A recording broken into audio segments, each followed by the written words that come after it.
Bismillahirrahmanirrahim. Berkata Babu Abu Qutaibah Rashidi Abdul Rahman Al-Fatani dalam kitab dia Kesilapan Wahabiyah tentang Masailah Khilafiyah. Sehinggalah perkataan dia ulama yang memfatwakan dengan haruh ihtifal Maulid Nabi. Haruh ihtifal yakni merayakan sambutan Maulid Nabi. Dan di antara tokoh-tokoh ulama yang memfatwakan dengan haruh yakni boleh buat benda ni tidak dosa. Nah, ya. Kalau kita buat pun boleh. Dan kalau kita niat molek boleh pahala dah pula. Kalau kita niat betul boleh pahala pula. Bukan kata harus saja-saja. Harus ni maknanya boleh buat tak dosa. Tapi kalau niat baik, niat hak benda-benda kebajikan boleh pahala pula. Harus membuat ihtifal dengan zikra Maulidin Nabi. Bahkan mereka mengarah padanya beberapa kitab. Bukan kata dia kata boleh, dia pula karang kitab Maulid. Pertamanya Al-Hafiz Al-Imam As-Suyuti. Al-Hafiz Al-Imam As-Suyuti. Ni Imam Suyuti. Di sisi ni mazhab Syafi'i ni. Al-Hafiz. Hafiz ni apa 100,000 hadis beserta dengan sanad dan matan. 100,000 hadis beserta sanad dan matan. Hampir sekarang tak wujud dah Al-Hafiz ni. Sekalipun orang tu ada PhD dalam bab hadis pun tak siapa peringkat darjah hafiz lagi. Hafal 100,000 hadis, sanad dia, matan dia hafal belaka, rijal-rijal dia kena belaka. Lah ni ngaji hadis tekan di Google, tekan di Mausu'ah, tekan di Goni. Bukan hafal dia tu. Nah. Katanya Imam Suyuti kata di sisi aku, di sisi hamba lah. Bahawa asal amalan Maulid Nabi ialah berhimpun manusia. Manusia berhimpun ramai-ramai membaca Al-Quran. Baca Quran ikutlah surah apa dia, innallaha wa malaikatahu yusalluna 'alan nabi. Dan meriwayatkan, kalau Kelantan panggil meroyakkan, royak cerita. Akhbar cerita-cerita yang warid tentang permulaan pekerjaan Nabi. Cerita lagu mana hari kelahiran Nabi. Sebelum Nabi dilahirkan lagu mana. Cerita-cerita. Sebagaimana ulama-ulama sirah berpendapat dalam bab cerita ni tidak ada istilah sahih. Tak ada istilah hadis sahih kau gapo kerana cerita bukan hadis. Jadi kalau orang tanya cerita ni sahih kau tidak sahih, terbalik. Hadis saja orang tanya sahih kau tak sahih. Kerana cerita. Cerita ni asal saja cerita. Malaysia merdeka tahun 57.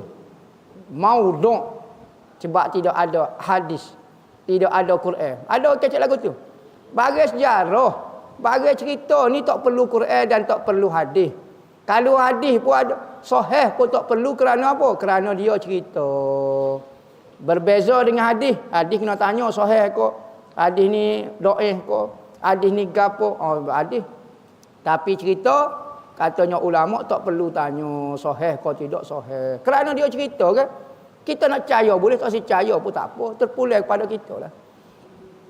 Dan barang yang jatuh yakni berlaku pada maulidnya ketika hari lahir Nabi. Daripada tanda-tanda kekuasaan Allah Ta'ala.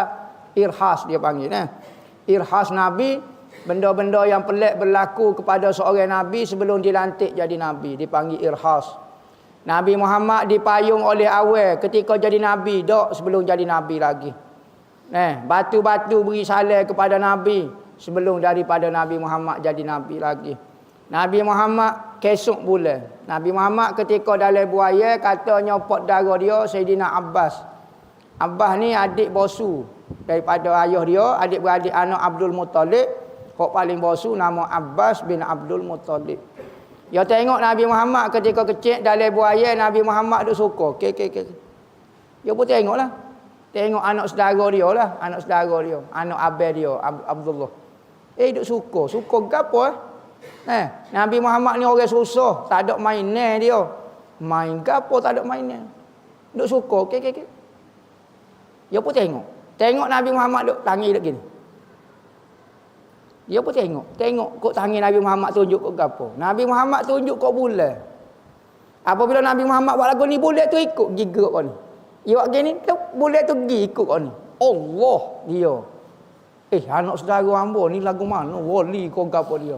Pada masa itulah dia mula nampak kehebatan Nabi Muhammad. Tu. Nabi Muhammad ni gini. Ketika bila? Usia 40. Ketika jadi Nabi. Tak. Irhas ini berlaku sebelum Nabi itu mengaku jadi Nabi lagi. Maka iaitu setengah daripada bid'ah. Bid'ah juga Imam Suyuti kata. Ya. Bid'ah yang hasanah. Apa maksud bid'ah yang hasanah? Bid'ah yang boleh pahala. Sekalipun zaman Nabi tak ada orang buat lagu tu, tetapi boleh pahala. Bagi kita bid'ah ni tak apa. Hak bid'ah tak boleh buat, bid'ah dalalah, bid'ah sesat. Bid'ah sesat, tu tak boleh buat. Manakala bid'ah hasanah boleh buat. Tulis Al-Quran dalam satu mushaf. Ni zaman Nabi tak ada ni. Hak kita duk baca lah ni Quran tu. Zaman Nabi tak ada tu, bid'ah tu. Ya, betul bid'ah, tapi bid'ah boleh pahala. Bid'ah.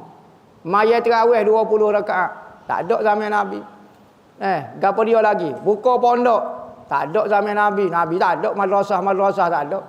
Buat masjid daripada batu, daripada ekong, buah kipas, buah gapo. Bid'ah, ya bid'ah. Tapi bid'ah hasanah. Bid'ah yang boleh pahala. Imam Suyuti kata maulid ni bid'ah. Ya, bid'ah yang hasanah, yang boleh pahala. Yang dia beri pahala kan di atasnya, atas buat bid'ah hasanah. Kerana ada padanya pada maulid saat ni, daripada nak membesarkan qadar. Qadar ni kedudukan.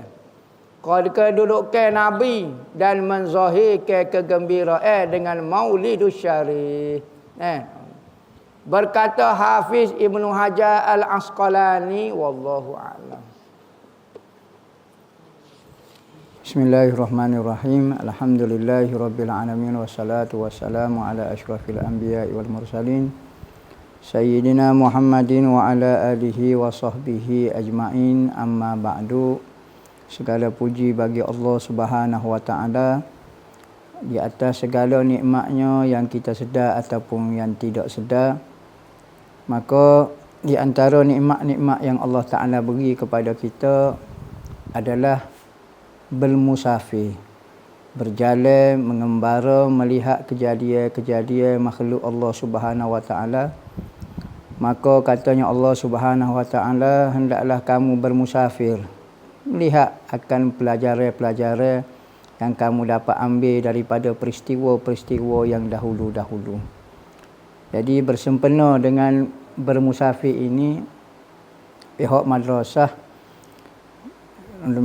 Ribat Al-Mustafa ada menganjur ke ziarah mahabbah dan umrah kali kedua, iaitu ziarah ke Mekah, Madinah, Mesir dan Yaman.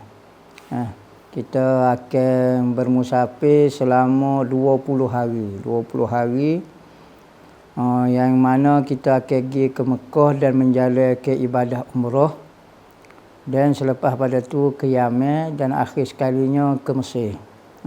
Di samping kita melakukan ibadah umrah, kita berziarah, cari pengalaman, melihat peristiwa-peristiwa, kejadian-kejadian yang mungkin menambahkan lagi keindahan, menambahkan lagi nostalgia, menambahkan lagi semangat kita untuk berpegang dengan agama Allah Subhanahu Wa Taala. Di samping untuk berkenalan dengan budaya-budaya di luar daripada budaya kita. Jadi pada 10 Februari sehingga 29 Februari 2024, yakni 20 hari, pihak madrasah ada menganjurkan. Jadi siapa-siapa yang berminat untuk menyertailah pengembaraan jaulah rohani kita lah, boleh menghubungi Ustaz Fakhrul Razi di nombor 0139229048. Jadi mudah-mudahan pengembaraan kita ini tidak menjadi sia-sia dan dikira pahala ibadat. Wabillahi taufiq wal hidayah. Wassalamualaikum warahmatullahi wabarakatuh. Bismillahirrahmanirrahim. Alhamdulillahirabbil alamin wassalatu wassalamu ala asyrafil anbiya'i wal mursalin sayyidina Muhammadin wa ala alihi wa sahbihi ajmain. Amma ba'du. Wa man yu'azzim sya'airallah fa innaha min taqwal qulub. Sesiapa yang membesarkan syiar ataupun tanda kebesaran agama itu menunjukkan hati seorang yang bertakwa. Maka di antara benda membesarkan syiar Allah Subhanahu wa taala adalah memuliakan tempat-tempat yang Allah Taala mulia. Katanya Nabi SAW, sebaik-baik tempat di muka dunia adalah masjid-masjid Allah dan seburuk-buruk tempat adalah pasar-pasarnya. Maka saya madrasah okey daripada Madrasah Ribat Al-Mustafa, saya dipertanggungjawabkan untuk mengikut amanah untuk menguruskan Madrasah Ribat Al-Mustafa, merayu kepada saudara dan saudari untuk menyumbang kepada pembangunan masjid yang sedang kita buat. Mudah-mudahan sumbangan kita itu sebagai tanda kita membesarkan syiar Allah Subhanahu wa taala di atas muka bumi Allah Taala. Kita telah habis sebanyak dalam 200,000 dan kita masih memerlukan 280,000 lagi untuk menyiapkan tambahan daripada masjid yang kita sedia duk guna sekarang. Masjid tambahan ini adalah keperluan untuk pelajar-pelajar belajar. Kerana pertambahan pelajar maka memerlukan ruang yang sangat besar. Maka saya berharaplah, saya merayu sebagaimana Allah Subhanahu wa taala menyebut di dalam Al-Quran, sesiapa yang ingin memberi pinjam kepada Allah Subhanahu wa taala. Allah Taala menggunakan perkataan Allah Taala nak meminjam harta kita. Lemah lembutnya Allah Taala untuk mengambil harta seseorang. Jadi saya lebih-lebih lagi merayu kepada muslimin dan muslimat untuk menyumbang bersama-sama menjadi pahala kebajikan amal jariah yang berpanjangnya sehingga di dalam kubur kita dan hari akhirat. Mudah-mudahan Allah Ta'ala menerima amal soleh kita yang ikhlas kerana Allah Subhanahu wa taala. Mudah-mudahan agama Allah Ta'ala tetap tersebar syiarnya. Mudah-mudahan Allah Ta'ala saja yang akan membalas hasil usaha amalan kita semua di akhirat nanti, iaitu syurga Allah Subhanahu wa taala. Wa sallallahu ala sayyidina Muhammadin wa ala alihi wasallam walhamdulillahi rabbil alamin.